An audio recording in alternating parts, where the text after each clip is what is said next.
When we think of nuns, what comes to mind is monasteries, chastity, purity and innocence, but medieval nuns were consumed with lust. Littlemore Priory faced various controversies at the beginning of the 16th century that included claims of immorality among the nuns and their abbess. 5 centuries after those shocking occurrences, archaeologists excavating a church in Oxford discovered the corpses of nuns who had perished in shame after being accused of promiscuous behavior. Due to nuns' sexual immorality, 92 bones spanning from 600 to 900 years ago were discovered at Oxford, and were buried upside down as a symbol of their shame. Witches, outcasts, great sinners, and everyone else who had polluted the Middle Ages society with their immoral and promiscuous behavior were interred in this manner. Most of those who were interred were women in their 30s, and one woman was even buried face down with a child wedged in between her legs. The woman's peculiar position might have been a penitential gesture on the part of those who buried her in the expectation that it would atone for her transgressions. This discovery led many people to suspect that they were deviant burials, and somehow connected to the infamous nuns residing in what became known as one of the worst nunneries in history. What transpired in monasteries in the Middle Ages? What sort of perversions were committed by the nuns who resided there? Well, let's find out. This is History Rediscovered. To support, please subscribe. In this episode, we discuss the shameful behavior of nuns in medieval Europe. The Benedictine Priory of Littlemore was founded by Robert de Sandford. The Littlemore Priory scandals took place between 1517 and 1518. They involved accusations of immorality and sometimes brutal violence among the Benedictine nuns and their prioress at St. Nicholas Priory in Littlemore. During the final years of King Stephen's rule in the 12th century, Robert de Sandford formed the Littlemore Priory. Later, Henry Ill showed favoritism for the monastery by providing advantages and funding its upkeep. The monastery also obtained a specific plot of land during the following years, and the king was given permission to go to the forest twice a week to collect wood. In the summer of 1517, as the monastery progressively fell into poverty, it lost the king's favor. When they had the chance to observe what was happening in the monastery governed by the last prioress and abbess Catherine Wells, Dr. Edmund Horde, Commissioner of Bishop William Atwater and Chancellor Richard Rostun visited the monastery. They were astounded to learn that when Dr. John Darby, the previous commissioner, visited the monastery several decades prior, there were 7 nuns present who all refused to sleep inside the building out of fear that it would collapse.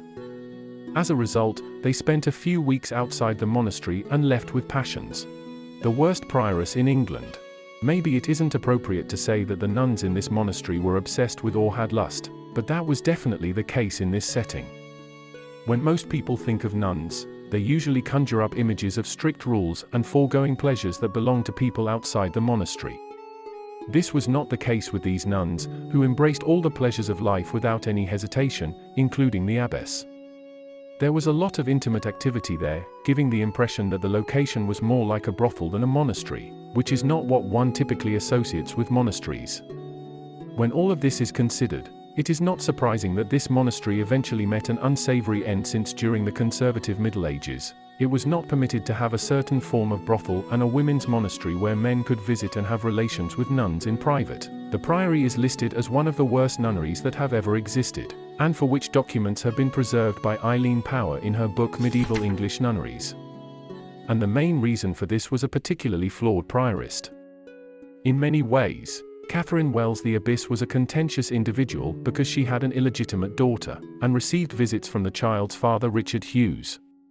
She also got wasted in the convent and had inappropriate relationships without feeling guilty, and she paid for her extravagant and perverse lifestyle with funds meant for the monastery. Wells stole Littlemore's pans, pots, candlesticks, basins, shets, pellets, and feather beds from the common store to provide a dowry for her baby daughter with the intention of having her daughter marry a good man. The nuns had no money for food, clothing, or other expenses. Even though she was immoral and the nuns should not look to her as a role model, she violently chastised them when they broke the rules. Any nun who disagreed with her would be punished by being imprisoned in a room and denied food or drink for a number of days. According to a report from Edmund Horde, commissary of the bishop who visited in 1517 and 1518, it wasn't just Catherine. There were reports that another nun had an illegitimate child by a married man of Oxford, and that the prioress complained that one of the nuns played and romped with boys in the cloister and refused to be corrected. The abbess was reportedly urged to give up Hughes by the nuns, but she responded that she would never do so since she loved him and would always adore him. They also lacked much morality because some of the girls there had children outside of marriage.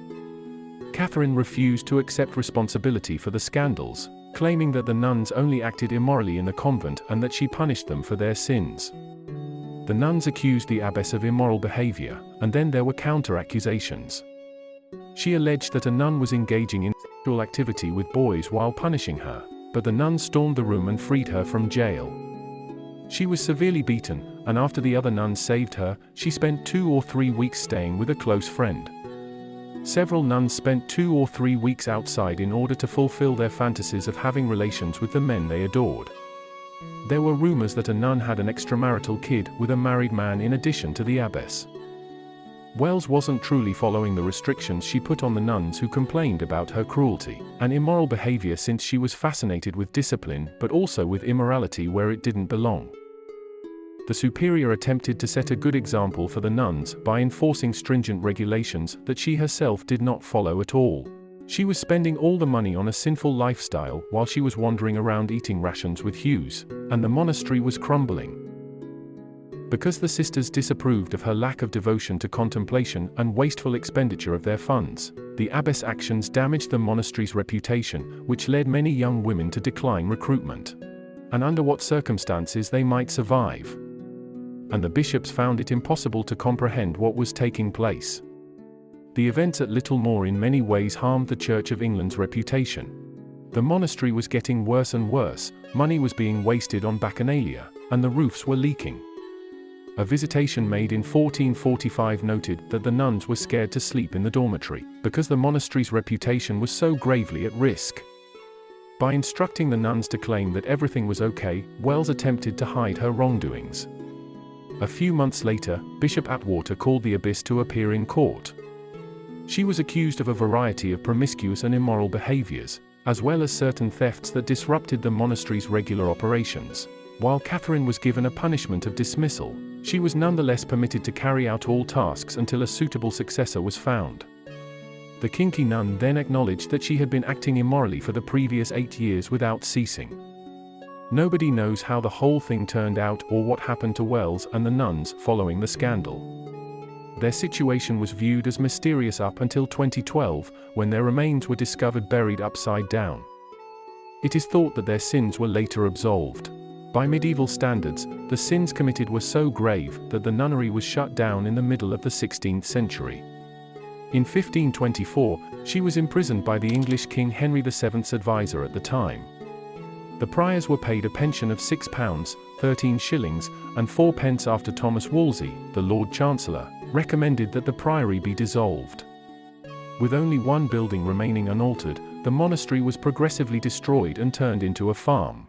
The Deer Lick Priory Tavern, which was vandalized by football supporters in 2013, is the sole remaining portion of the structure that has survived from the Middle Ages to the present. The entire human tradition is permeated with sexuality and various intimate fantasies. Stigmas associated with the expression of sexuality have existed in some societies and continue to do so in others. In conclusion, the circumstances at Littlemore were neither the exception nor the rule.